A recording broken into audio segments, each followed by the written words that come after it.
Hi there, this is VanGoghChica.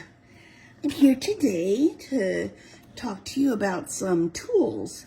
You may know about this, you may not. I think before the stamp wheel came with Altenew, that there was stamping aid tools. What was it called? I forget what it's called. But Altenew has the Stampwheel 2.0. I'm just cleaning mine because I use mine all the time.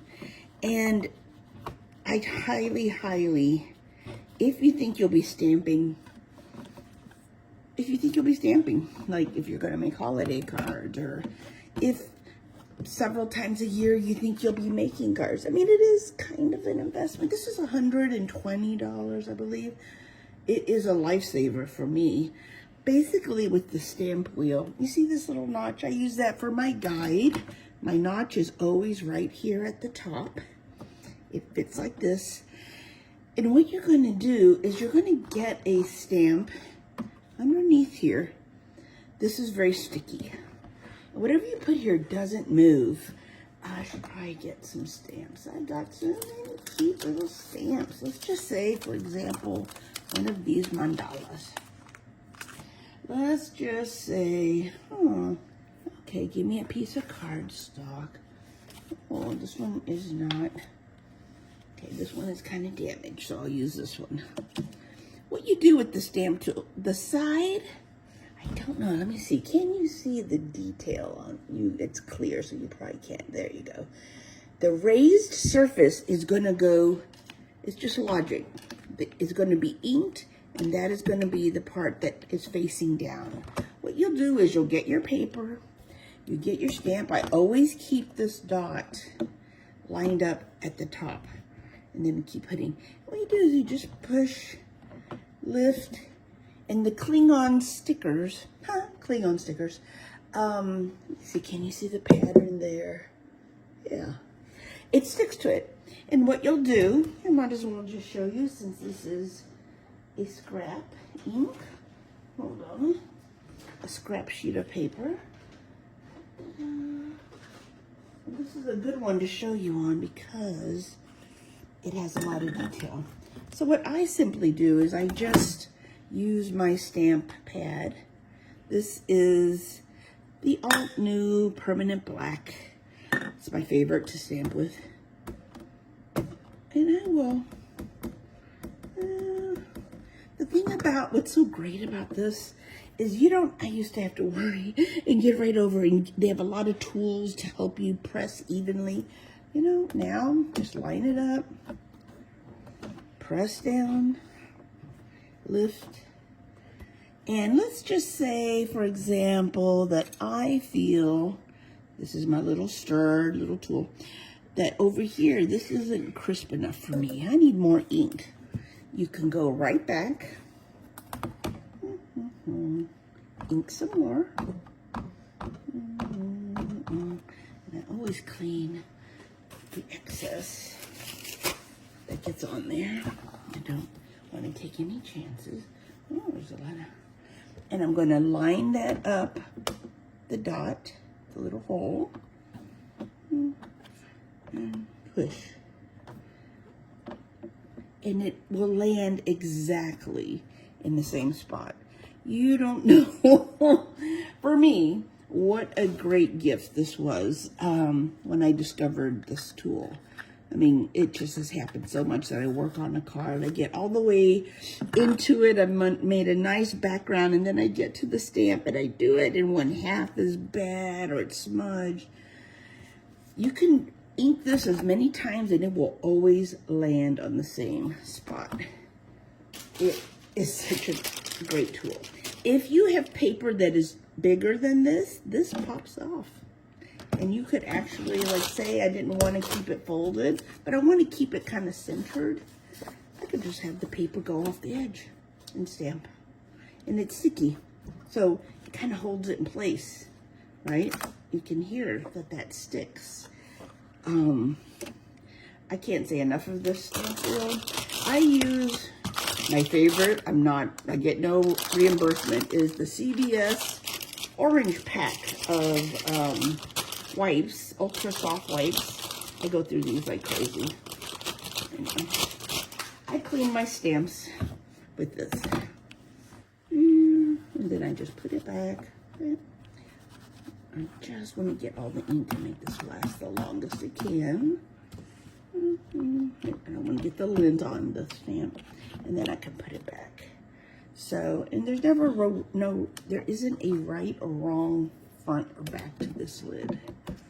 Let me put this back while we're talking. So I wanted to show you guys that some of the tools that I use. Now, the thing that's wonderful about this too, like say you can, there are certain things to create wreaths. Like there are a lot of stamps that are maybe feathers, like a feather like this. Say I stamped a feather here. You could literally just pick up your thing, maybe move it to, make sure it's over a new space in the paper, and you keep, like say you decide 2 clicks, 2 of these little points, until you can make a wreath. It's really wonderful. It's so easy. And instead of having to do it the old-fashioned way. So I use my Stampwheel 2.0. It was an investment, but oh my gosh, I just use it every single card I make. Oh, I'm so sorry. Sorry to hit you. Let me make sure you're still operational. Yep, we're still there. I also wanted to come on today and talk about stencils. I've been playing with the Altenew square weave pattern stencil. Let me see. Let me just get it out. Okay, here it is. It's very versatile. I'm going to go very basic because I don't know who watches my channel. This is a stencil. It's plastic. And the same thing as with my die cuts, when I finished stenciling, just with a little damp cloth. I'm going to show you something. I'm just going to make some fun paper. When I say fun paper, this just means it's paper that I will put in my fun paper section. That it's paper I've painted or done something with, like you'll see, and I think it's pretty, and I'm going to make something with it later. As you craft, you'll learn you're continuously making some product that you can use for future craft projects, future cards, future art journals, future mixed media. So let me see. I'm going to get a piece of paper. Let me show you one thing you can do that's very fun. Okay. This is a craft mat, and I don't want to put anything right on my craft mat. So wait 1 second. Hold on. Sorry.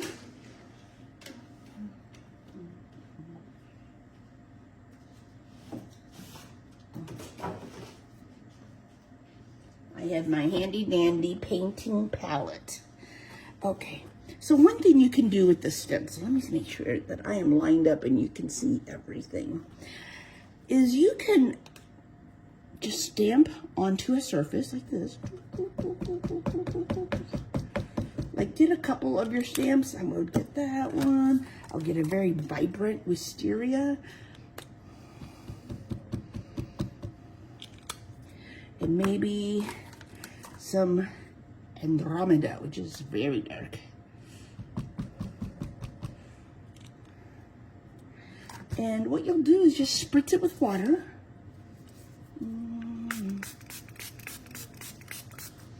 And then you'll just take any brush.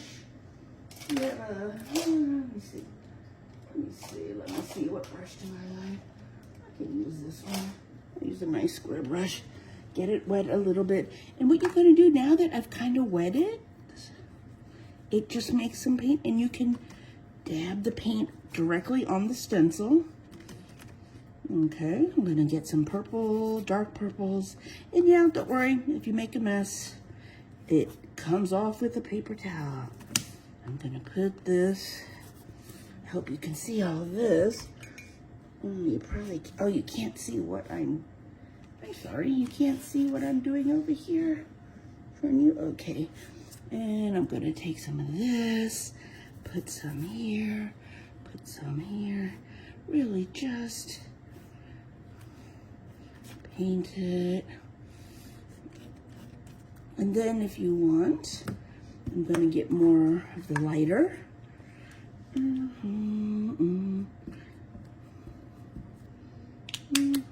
Put a little water. Get my brush. And what you're gonna do, just, you're putting it on. And this is gonna produce like a watercolor looking effect. It's just, I like it, it's fun. You get fun surprises. I would mix a lot of colors. So what I'm going to do is take this. This is gonna be my scrap paper. So I'm just gonna clean this. And what I'm gonna do is I'm gonna put this stencil that has the ink right over. Okay, and I have a little, okay, and I'm just gonna lift it. And what you'll get is you start getting, you can just let this dry, and you could probably even use it over here.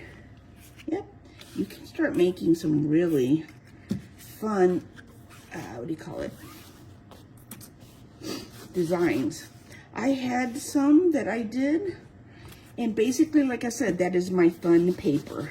I'm just cleaning my stencil right away, so I do not have to clean it later. Comes right off. You can run it under water, or I use baby cloth. This is my palette. This also cleans up just with the baby wipe. This is, I paint with acrylics. So this is very fun. I'll show you some that dried. It's fun to do it with a little bit more color. I was trying to be cautious there, with some different colors. Here's one I did that I really like. I love this stencil. It has a lot of little squares on it. This is just going to be a really fun background. I don't know if I'll end up cutting something out of it.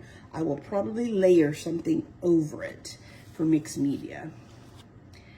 This was another one I really liked. This one is a stencil I have with very large holes, and I mean, that look really fun. So these are my fun papers.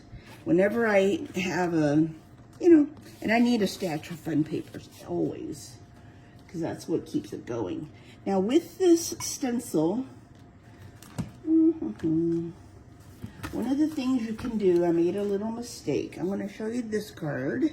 Let me see. Can you see that card? Good. Okay, let me see if you can see the texture. Okay. This is flat texture. What it is was I did bands. I went from the lightest yellow to the darkest, like a light orange. And there's 4 shifts of yellow. Yellow, darker yellow, light orange, medium orange.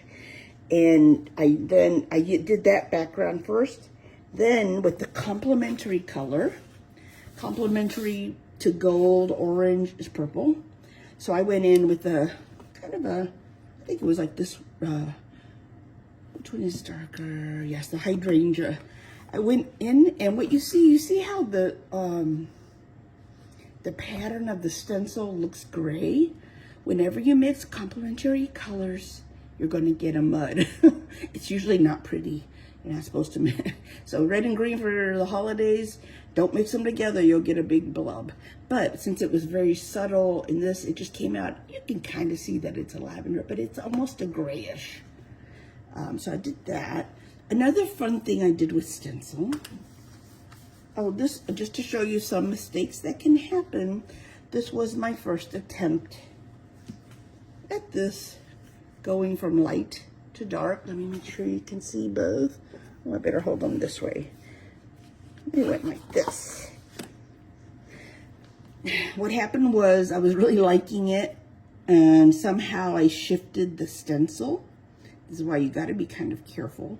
And I didn't do this one in my Stampwheel 2.0. And where I shifted the stencil, you see that band that's not right here in this band. So again, this will be happy paper. Either I cover this up or I harvest this to use somewhere. So happy paper. And then I also, one thing that was fun, which is this card. It's a Halloween card. My first Halloween card of the season. Let me see. And I don't know if you can tell. Let me see how close I can get. This is a textured, it has a raised feel to all the lines in the stencil. And the way I accomplish that, so here's my little card.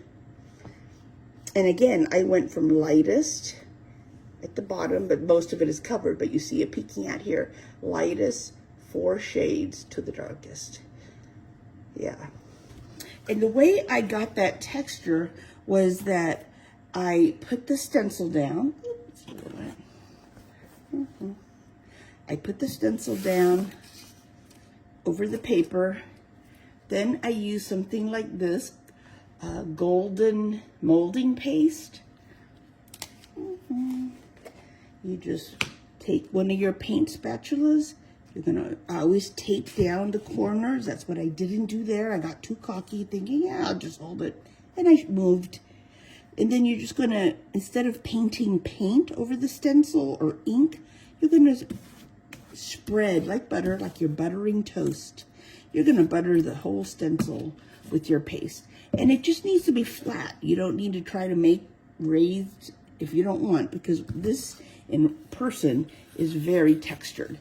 And it was flat, flat, flat. Then you peel the stencil back and you let that dry for a day before you work on it.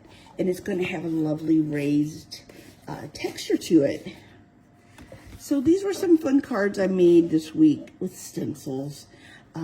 This is a very versatile. I recommend that in your kit, I'm still fairly new and I'm still building my kits, that you have a lot of like utilitarian type of, you're gonna use heavy type of stencils and dies. And just like an all over pattern is very important to have in your arsenal, because you can use it for backgrounds, do so much with it. I have it in various formats. I have large scale trellis. I really love trellises. I love the Islamic influence, beautiful trellis design work. And I've used this one quite a bit. So sometimes when you think of stencils, you think, oh, it has to make a picture. Sometimes it could just create a pattern. And that is so great. Hold on. Oh, I can't do this. Oh my gosh. Again, excuse my hands. Oh gosh, have you guys heard of the Mooncat nail polish? It's Mooncat, M-O-O-N-C-A-T. I love that name, Mooncat. And I have a cat. I'm crazy for cats. It's the most pretty polish. I should plug them and send them a little video or a hashtag, and maybe they'll give me some free nail polish.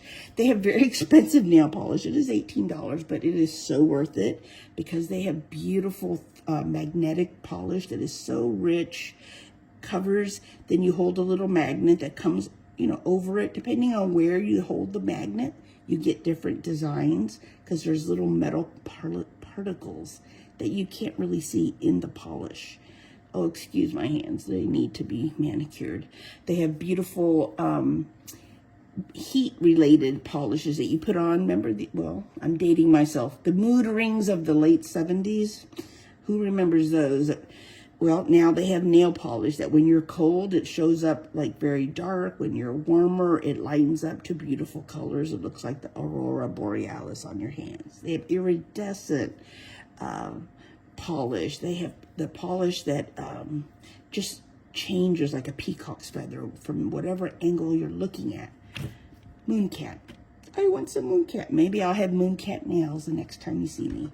But anyway, I thought I would show you my first Halloween card and a few little things you can do with this stencil and my stamp wheel, which I love. Talk to you later.